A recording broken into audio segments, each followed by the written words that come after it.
Hello students, कैसे हैं आप लोग। उम्मीद है अच्छे होंगे। आज का हमारा टॉपिक है magnetic moment due to revolving electron around the nucleus in an atom. हम लोगों ने यहां पढ़ रखा है, हम लोगों ने देख रखा है जब ही क्या होता है बेटा, ये करंट कैरिंग कॉइल है। प्लीज देखिएगा, चीजों को समझिए। इसमें क्या होता है, अगर करंट फ्लो होती है, it's behaves like a magnetic dipole. Magnetic dipole की तरह कैसे करता है, ये आप इस वीडियो में, मेरे दूसरे वीडियो में आप देख सकते हैं। अब देखिए, जब करंट कैरिंग जो हमारा वो है कॉइल है, वो कैसा बिहेव करेगा, मैग्नेटिक डायपोल की तरह, एक शॉर्ट बार मैग्नेट की तरह। तो ऑब्वियस सी बात है, जब इलेक्ट्रॉन रिवॉल्व करता है अराउंड द न्यूक्लियस, ये चार्ज फ्लो हो रहा है किसी खास ऑर्बिट में, तो उसमें भी क्या होता है, चार्ज फ्लो होगा मतलब करंट, उसके कारण भी तो मैग्नेटिक फील्ड आएगी। मैग्नेटिक वो कैसा बिहेव करेगा, एक डायमैग्नेटिक सब्सटेंस, सॉरी डायमैग्नेटिक कहता हूं मैं, मैग्नेटिक डायपोल की तरफ करेगा वो।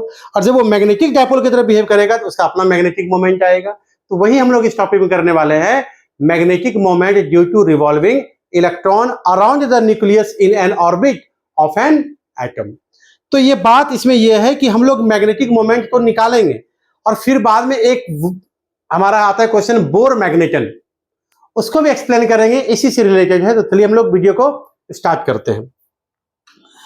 और मैग्नेटिक इफेक्ट ऑफ करंट का ये हमारा मैग्नेटिज्म एंड मैटर चैप्टर 5, जो सीबीएसई बोर्ड में क्लास 12 का जो चैप्टर 5 है, उसका वो हमारा टॉपिक है, ये वाला जो हम लोग करने वाले हैं। लेकिन चैप्टर 4 का, जो कि चैप्टर 4 कहा जाता है मुझे फिजिक्स में सबसे बेहतरीन सारे चैप्टर्स में से, रे ऑप्टिक्स, और ये मैं इसको बहुत अच्छा मानता हूं, क्योंकि ये थोड़ा इजी भी है कंपेटिबली, और इजीली तैयार भी हो जाता है, और कंपटीशन में भी इससे ठीक ठाक क्वेश्चन आ जाता है। इसका टॉप 10 न्यूमेरिकल्स कल आ जाएगा आपके चैनल पर। तो अगर आप चाहते हैं वो मिले तो सब्सक्राइब प्लीज कर दें, तो जो भी लेटेस्ट चीजें होगी वो आप तक पहुंच जाएगी। तो चलिए हम लोग स्टार्ट करते हैं इसी बात को लेकर के।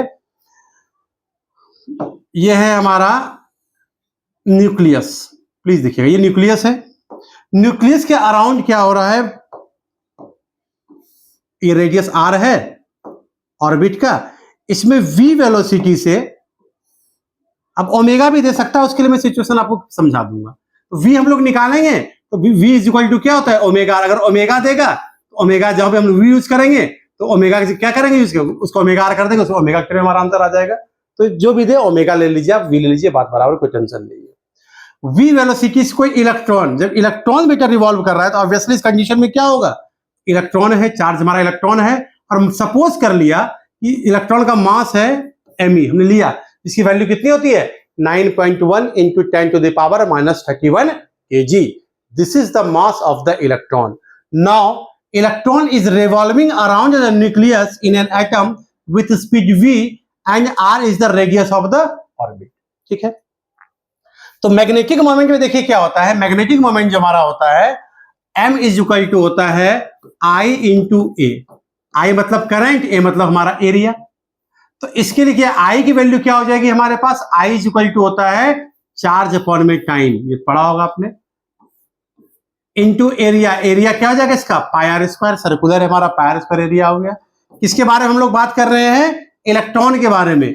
E अपॉन, देखिए इसमें R दे रखा है, V दे रखा है, लेकिन T नहीं दे रखा है, तो T हमें फाइंड आउट करना पड़ेगा। तो टाइम पीरियड कैसे निकालेंगे, total distance which is circumference upon में वेलोसिटी आ गया हमारा। हम इसकी वैल्यू यहां पर प्लेस कर देते हैं टी की जगह, तो क्या आ गया देखिए, 2 पाई आर अपॉन में v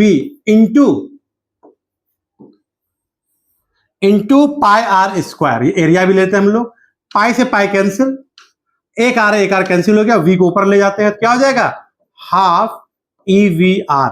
this is the magnetic moment, half EVR। लेकिन अब समझिएगा चीजों को, जैसे ही हम एटम्स के बारे में बात करते हैं और इलेक्ट्रॉन्स के रिवॉल्यूशन के बारे में बात करते हैं, तो ये नेसेसरी है कि हमें बोर्स मॉडल को कंसीडर करना पड़ेगा। तो बोर्स का अगर सेकंड पोस्टुलेट आप देखिए, सेकंड पोस्टुलेट इसका क्या होता था बोर्स का, इसको थोड़ा शॉर्ट कर रहा हूं, आप इसको लिख सकते हैं। बोर्स का हमारा सेकंड पोस्टुलेट है मेरे बच्चों, L is equal to angular momentum है वो mvr, जो बराबर होता है nh/2 पाई। ये आप लोगों ने क्लास 11th में पढ़ा होगा एटम्स न्यूक्लियर एटम्स चैप्टर में, स्ट्रक्चर ऑफ एटम्स में। अब क्या है, इसी चैप्टर को हम लोग पढ़ने वाले हैं फिजिक्स में सबसे लास्ट में। तो लास्ट में चीज हम बताएंगे, लेकिन फिलहाल हमें यूज करना है, ये हमारा सेकंड पोस्टुलेट है। जब भी हमें मैंने क्या कभी भी आप जब भी इलेक्ट्रॉन रिवॉल्यूशन की बात कराइएगा एटम्स में, आपको बोर्स मॉडल को लेना ही पड़ेगा, ठीक है। अब ये बताओ तो v r is equal to कितना हो गया, NH/2π, m को इधर लेते आते हैं हम लोग, कोई दिक्कत? अलग हर एक बुक में अलग अलग स्टाइल से, एकदम सबसे शॉर्टकट मेथड में आपको बता रहा हूं। वी आर की वैल्यू इतनी आ गई हमारे, इस वी आर की वैल्यू इस इक्वेशन फर्स्ट में आप प्लेस कर दीजिए।